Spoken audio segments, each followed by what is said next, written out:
And now we go live again to our correspondent, Anna Romanovska. She is currently at the presentation of another monitoring mission of international observers. The event is being held in Kyiv. Hello, Anna. So what's happening there? Good afternoon, Alex. Free choice by free people. This is basically how international observers describe the election day in Ukraine. Even though in general everything went okay, there are still some concerns raised.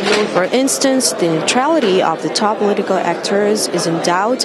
There were many cases reported about disinformation and fake news appearing, and that might have affected the results that we're seeing today.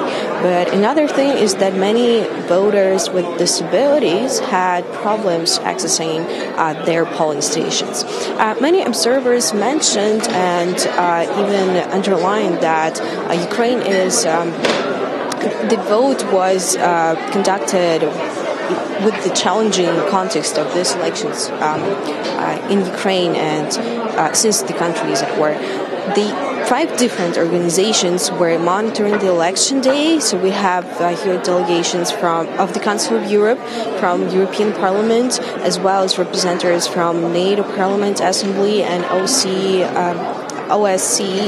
office.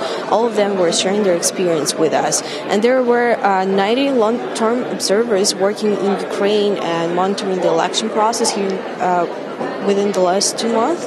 And so far, they were representing 41 countries. And at this point, even today, many observers are still working at the desk and they're actually monitoring the process of counting the ballots. So all international observers will be back in Ukraine in 3 weeks and they will be monitoring the next round of the elections. And as we were informed, it is important to emphasize that many observers, they not only work during the election day, not only on that day, but they actually have a lot of work done days before and after the voting day. That's all I have for now. Back to you, Alex. Thank you, Anna. That was Anna Romanovska right here in Kyiv.